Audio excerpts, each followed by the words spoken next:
I want to grab right quick what Paul have said here. This is Paul, and I like what he said. I want to drop down. I want to start right here, 11 and 13. He said, I know what it is to be in need. Paul said, and I know what it is to have plenty. In other words, Paul said, I know what it is to have not, and I know what it is to have. How many of y'all can testify to that? Amen. You know what it is to have to get out the poking bean. Come on, somebody. Amen. Make flapjack. Come on, somebody.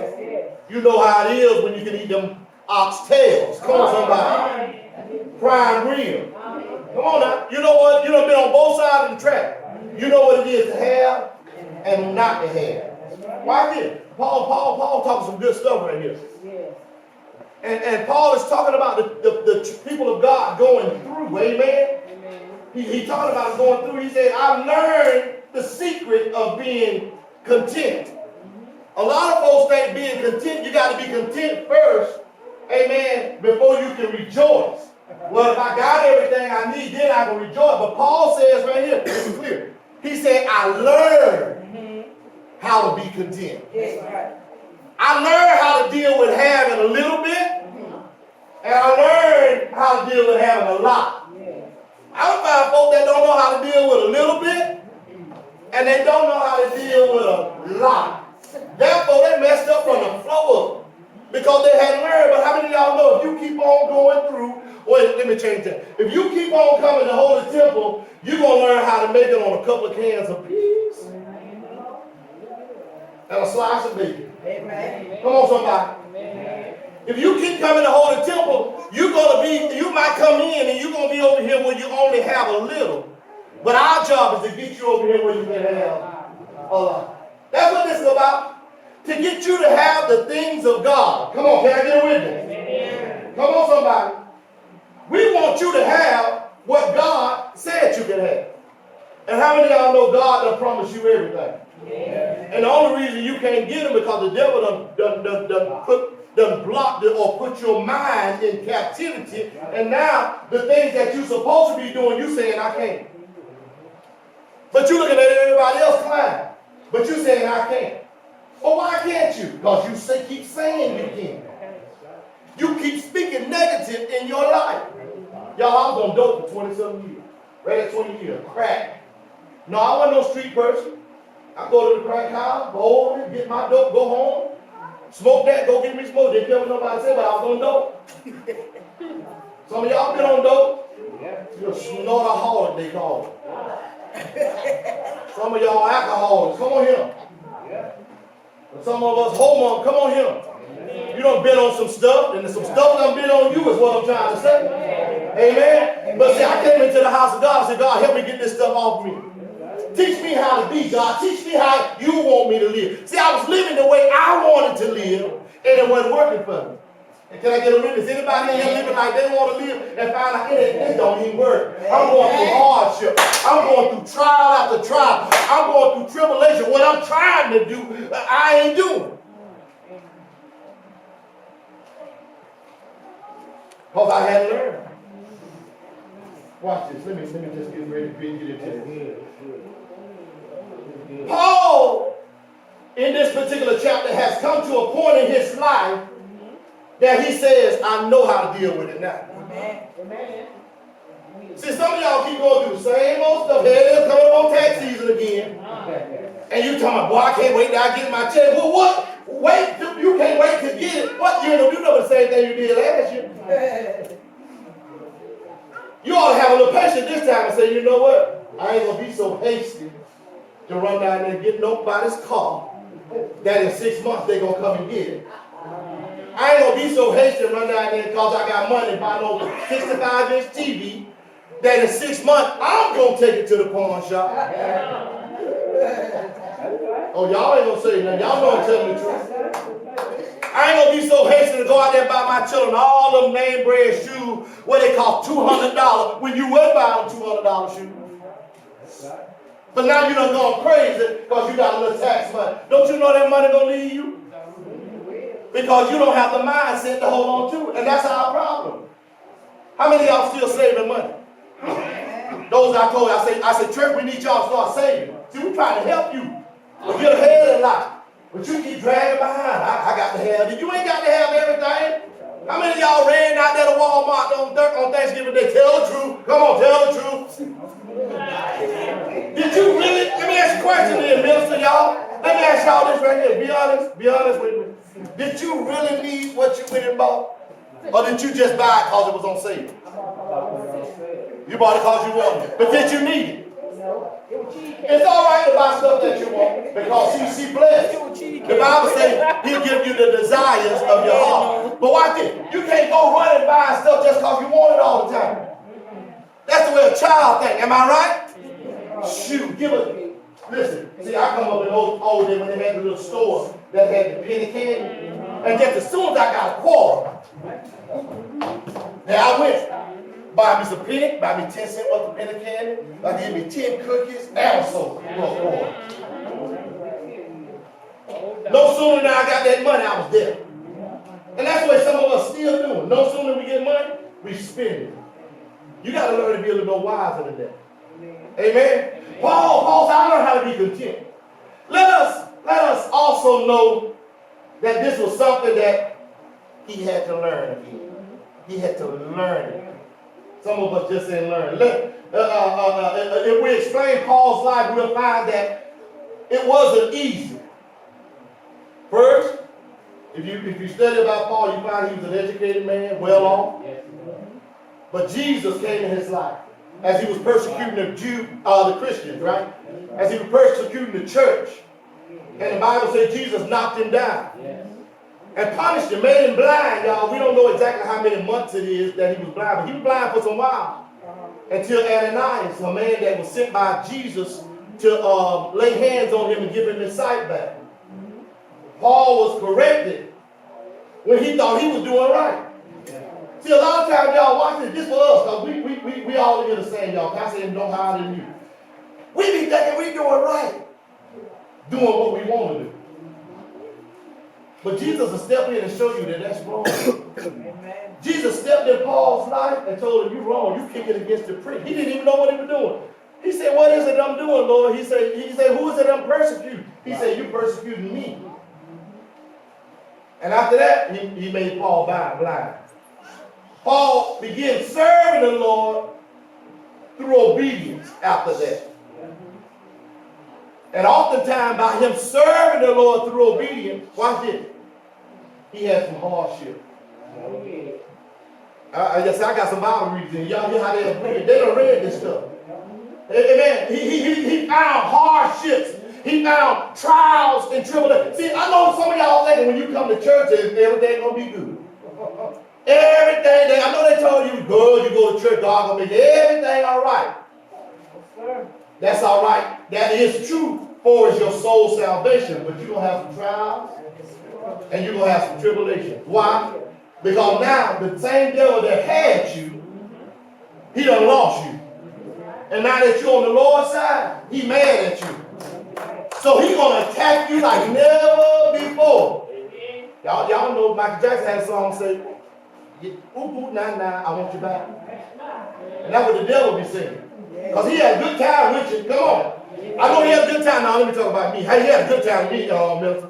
Devil loved me. He had a good time getting high with me. He had a good time whoremonger with me. He had a good time using me to lie. He had a good time using me to cheat. He had a good time using me to do a whole lot of wicked stuff. But when I turned that loose, he said, I still need you. I want to use you like God used you. And when I made a decision, I want to allow God to use you. Now Paul serving the Lord, he going about his business doing what the Lord would have him to do.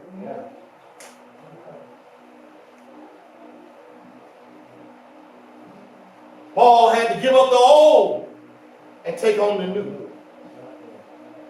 Paul had to be transformed by the renewing of his mind. Paul was very educated, trained by a scholar, y'all. Gamaliel, one of the highest, well-known teachers of the era. Paul was very educated. Paul said, you know what? If you go back and read it, it's there. He said, it's like dumb. Dude. He said, my education ain't nothing. He said, my position ain't nothing. He said, my money ain't nothing. He said, all I know is Christ crucified. When God changed his life, he said, all I know is him. His mind changed from materialistic things or temporal things or serving the way he thought he was supposed to be serving and say, I'm going to serve the way Jesus would have me to serve. And he went through life, y'all. It was not easy. Y'all hear what I'm telling you? You're going to have to give up some stuff. I believe we can learn a valuable lesson from this here Philippians 4. Paul founded the church of Philippians on his second missionary journey and later wrote this letter to the church, the Philippian church, during his imprisonment in Rome. Paul writes letters to the church and letters to us while he in jail. I wonder what you would do while you was in jail. I know what I did while I was in jail. Cry. Lord, please get me out of here. But Paul writes letters in jail to help us. Or to help the Philippian church, or to help other people. He writes these letters, y'all, after persecuting the early church. The converted apostle faced trials of many kinds for the cause of Christ. The theme of joy, y'all, it trends throughout his writing. A lot of times when Paul writes, he often talked about joy. Watch this. In this here beginning, when we started reading, in verse 4, Paul says, rejoice in the Lord. See, I know you want to rejoice in your mama. You want to rejoice in your daddy. You want to rejoice in the professor. You want to rejoice in the pastor. But the Bible says rejoice in the Lord.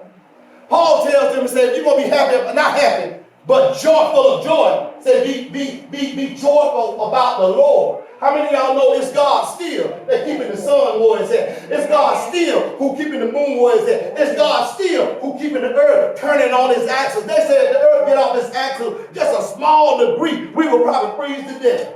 Amen. It's God still who holding everything in order. You ever wondered how things are doing what they're doing? You ever looked at the mysteries of the earth? It's God, y'all. It's God's doing. Watch it. Go with me to 2 Corinthians chapter 11. I want to show y'all some of the stuff Paul went through. See, you thinking, I'm always going through church, don't help me. You don't come on in here then. You ain't say came on in yet. When you come on in here, you're going to go through some stuff. You talking about you going through some hardships now. The only hardships you going through when you was in the world was the hardships you put on yourself. So when you come into church, watch it. The hardships that you're going to go through is because you love Christ. Amen. And he said, blessed are you if you suffer for his sake. Watch this. Come on. Somebody, I got to read out there. Come on. Watch it. I'll read. Watch it. 2 Corinthians chapter 11, we'll start at verse number 23. Watch it. This is going to explain some of Paul's many trials. Y'all got your Bible? I want to show y'all something. See, because y'all be thinking y'all going through some stuff. And some of us as Christians, we complaining, we moaning and groaning because certain things that happen. Look at what Paul said. Look at somebody and say, you thought it was going to be easy? Come on, ask somebody. Say, you thought it was going to be easy? Here, listen to Paul in his own words. He said, I worked much harder. I've been in prison more frequently. He said, I've been flogged more severely. In other words, I've been whipped more severely. He said, been exposed to death again and again. Verse number 24, he said, 5 times I received from the Jews 40 lashes minus 1. Verse number 25 said, 3 times I was beaten with a rod. And once, he said, I was pelted with stones. They tried to stone Paul. He said, 3 times I was shipwrecked. He said, I spent a night and a day in the open sea. He out in the open. How many of y'all been on a cruise? Amen. Been on a boat, been out in the ocean. If you ain't never been out there, you go out there and you look and you imagine yourself being in that ocean by yourself. But that's some scary stuff.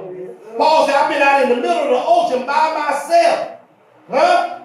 Ain't that something? In the open sea. Number 26, he said, I've been consistently on the move. He said, I've been in danger from rivers. He said, in danger from bandits. He said, in danger from my fellow Jews, my own people trying to mess me up. Yeah, I hear you, Paul. I hear you.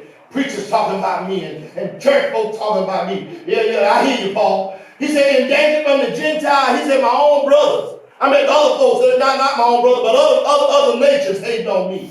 He said, I've been in danger in the city. He said, I've been in danger in the country. I've been in danger in the sea.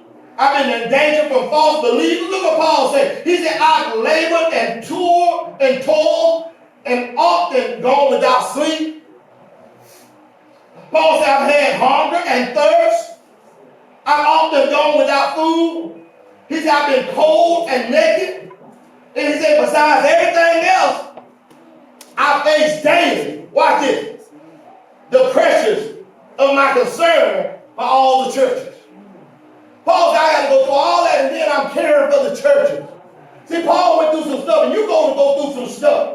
Paul said, Paul, just like many of us, had to learn how to be content. He had to learn that whatever situation he was in, to thank God for the little bit, for the lot. Thank God when you almost got killed, because you didn't get killed. Can y'all understand what I'm saying? Thank God when you almost didn't make it, but you made it. Amen. Amen. You got to learn how to rejoice in the Lord, knowing that the Bible teaches us that if God be for us, who can be against us? Good God Almighty, I feel like preaching now. Paul had to learn, y'all, how to be content. Paul could tell Timothy, a young student of his, to endure hardship as a good soldier. Why? Because Paul had went through some hardship. You can't tell nobody how to get over if you ain't got over yourself. Come on, somebody. You can't tell nobody how to come through if you ain't came through yourself. Hebrews 13:5 says, let your conversation be without covetousness, and be content with such things as you have. Some of y'all complaining because your car wrecked. There's some folks ain't got no car. You complaining because your house a little cold. There's some folks sleeping out on the sidewalk.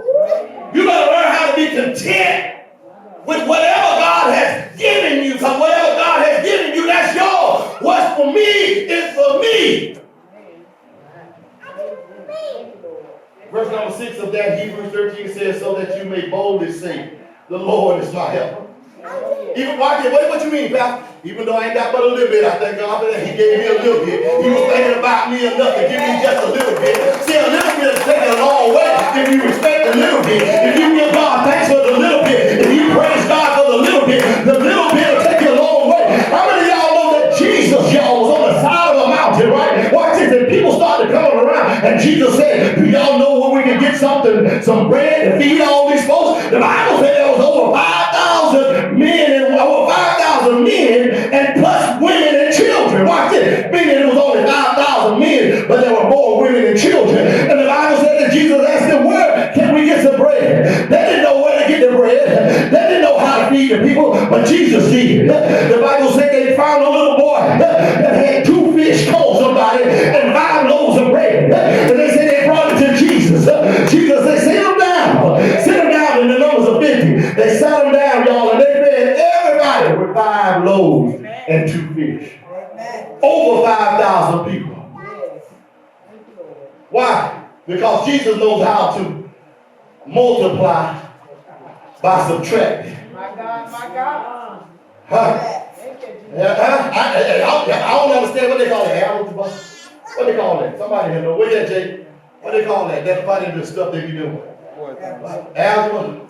See, Jesus can take and divide and cause multiplication to happen. Because the Bible says he took the bread and he broke it. And he gave it to the disciples. He divided it. And when they gave it out, they began to multiply. See, if you learn to thank God for the little bit that he has given you, God said, I'll take that little bit and I'll do something with it. Yeah. Want to do it, y'all? Yeah. Timothy 6:6 says, but godliness with content is great gain. See, we thinking that just because we can gather stuff and get stuff, the more I can get, the more I gain. But he said godliness with content. Well, whatever I have, I'm thankful. He said that's great gain. You know why, church? That gives you room for more. If you begin to thank God for the little bit that you have, then God see that you praising him and you rejoice in him for the little bit. God said, I got to give him some more. Look at it, my child. How many of y'all know that when a child come up to you and you get your own children, when you bless them and they say, thank you, mommy, that make you feel so good, don't it? That's how God feels. But see, we think God supposed to do it. We think God, that's his job. He ought to bless us. No. God ain't got to do nothing. He already done did it, matter of fact. But if you want him to open up the windows of heaven, you're going to have to do something. Can I get a witness? Amen. 1 Timothy 6 and 8 said, having food and raiment, let us be there with content. If you ain't got nothing but food, because that's what keep you living, you ought to learn how to be content. Do you know that there's some people that ain't got nothing? But at least if they got food, they can live. See, if you ain't got food, you're going to die. You're going to starve to death. So you ought to just thank God for some food. Amen? Thank God for food and clothes to go on your back. That's all you really need. Caveman, that was a time, y'all, when men didn't have houses. They lived out in the bush. Come on, somebody. Paul commands the church to always rejoice. He says, rejoice in the Lord always. Watch this. And then he said, again, I say rejoice. The title of my message here is Rejoice in the Lord again and again. Tell somebody, say again and again. In other words, you ought not to stop rejoicing in the Lord. If you breathing this morning, you ought to say thank you, Lord. You know what? If you able to walk this morning, you ought to tell God thank you. If you got a little money in your pocket, you ought to tell God thank you. You ought to rejoice in the Lord. David said, I make my boast in the Lord. You ought to make your boast in the Lord for the little bit that you got, for the much that you got, for everything that you got come from the Lord. Because the Bible said that he created everything and there was nothing that was created he didn't create. So you ought to tell God thank you. Tell him thank you, Lord. Galatians 6 and 9 tells us, says, let us not be weary in well doing. Those of you in the church that are doing good, don't stop doing good. I know you're looking for a harvest. You saying, well, I've been serving in the church for the last year, and I've been waiting on this, and I've been waiting on that. But let me tell you, that in order to get that, you got to keep doing this. Say, be not weary in well doing, for in due season you shall reap a harvest if you faint not. See, some of y'all want God to do something, but you give it up too fast. Amen. You're not waiting on the Lord. You give it up too fast. Don't give up so easy. Yeah, it's hard. Yeah, I'm going through. Who that said that? Job said, but yeah, I'm going to trust him. Yeah, he slayed me. He put me through. I'm going to trust him. That's what you got to learn to do. Yeah, I'm having some hard time, but I'm going to go to church anyway. Yeah, I'm having some hardship. I'm going to go to prayer anyway. Yeah, I'm having some hardship. I don't feel like going to Wednesday night Bible study, but I'm going anyway. I'm going through hell, but I'm going to go to church anyway.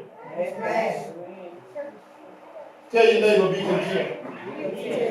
1 Corinthians 15 and 58 says, therefore, beloved brethren, be ye steadfast. I come to tell you this morning, if you're coming, be steadfast. Don't let nobody remove you from what you're doing, sisters. Don't let nobody tell you nothing. People are trying to get you. Watch this. You don't know it, but it's some envious people out there. The folks who saying you ought not to do something, they see you being blessed. And they know you about to be blessed abundantly, above. Come on, somebody. And they don't want you to get ahead of them. So they say, girl, if I was you, I wouldn't do that. I wouldn't believe that about you. They're trying to hinder your blessing. Don't let them go listen to them clowns. They jealous and y'all don't even know it. Let me tell you something. People who get mad about folks who give it. Oh, I gave my tithes and I gave my. You be talking about, look at her. You know why you saying that? Because you ain't have nothing to give. You hurt because you ain't have nothing to give. You desire to give. You desire to do what they're doing. And you don't let envy side in. When folks talk about you like that, they mad because you're doing something they don't do. Don't listen to them. They will get you off track. They don't want you to be blessed. I don't know what she keep praising God for. That little regular house she live in. They don't know God getting ready to drop one little old matchstick, one of their children and burn all theirs down. You still got your little house. They don't know. You better learn how to rejoice. And again I say, rejoice. Again and again. Come on, tell your neighbor, say be content. All right, Romans 8 And 18 says, for I reckon the suffering of this present times are not worthy to be compared with the glory which shall be revealed. In other words, God said you're going through now because you're going through it. If you're going through, I got something on the other side of your struggle that's going to be a blessing to you. I got something on the other side of what you're going through that's going to help you to be more than what you was when you go. See, when we start going through, y'all, we get tired in this journey. We feel like we ain't going to make it. But watch this. If you keep on pressing, baby, if you keep on pushing, you're going to come out of the rain after a while. You're going to come out of that storm after a while. Is there anybody in here going through something right now that need to know? I need to tell you that if you just keep on walking, even though you can't see where you're going, if you just keep on walking, after a while, something, you're going to find something, even if you trip over it, baby. Amen. Amen. Just keep walking. What we'll do is this right here. I'm scared. I ain't gonna move. No. God has not given you the spirit of fear, but a sound mind. You gotta make a decision. Now, what am I gonna do? Well, since I'm standing here, I'm gonna kneel first. I'm gonna get down. God, what would you have me to do? Lord, tell me which way you would have me to go. Lord, tell me what you gonna have me to say. And then when God show it to you, get the stepping, baby. As they say in the city, kick rocks, hit the hard top, get to going, get to doing what God done told you to do. Amen? Watch this. Watch this. Paul says here in the book of 2 Corinthians chapter 4, verse 16, he said, for this cause we faint not. He said, but though our outward man perish. Watch it. Though you're going through, he said, your outward man perish. Yet the inner man is being renewed day by day. Why? What you mean, Pastor? That stuff you're going through, and you'll realize, even though it's hurting you on the outside, but on the inside, it's training you up. It's building you up. Do y'all understand what I'm telling you? He said, my outward man, I'm dying. He said, but on the inside, because I'm doing what God would have me to do, I'm growing. I'm getting better. I'm getting wiser. I'm getting stronger. Why? Because I made a conscious decision that I was going to learn how, that whatever state God would have me to be in, that I was going to be content. I have learned that I'm not going to complain when I don't have. I've learned that I'm not going to boast and brag when I do have. But I'm going to just tell God, thank you. I wish somebody in here would just tell God, thank you. For a lot of afflictions are but for a moment, the Bible says, for us, and for a far more exceedingly eternal weight in glory. What you're going through going to help you to go through glory, y'all. God looking at what you're going through. God see what we're going through, but we got to learn how to be content. Come on, somebody. Because the Bible says, even if this earthly house perish, we have a house, y'all. Come on. We got a house which is not made by man's hand. A house that is eternal. Even though one day I'm going to lay right here before y'all. Y'all might be crying, Bishop. But I'm going to be going on to glory. I'm going to be going on to what God would have me. I'm going to be able to make it on the other side of the river. I'm going to learn how to be content. Because once before y'all, I didn't have. But now I thank God that I got a little bit.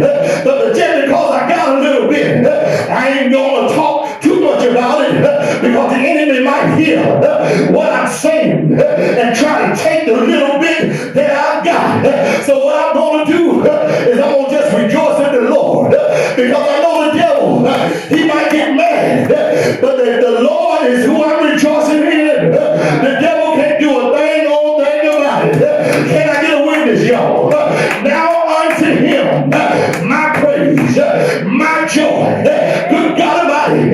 Now unto him who is able to do exceedingly, abundantly, above anything that we can ask or think. I gotta praise him, y'all. I gotta praise him for what he done for me. Is there anybody in here that can testify that it was God that brought them over, that it was God that brought them through? I tell you this morning, you ought to stand up on your feet and rejoice, I say.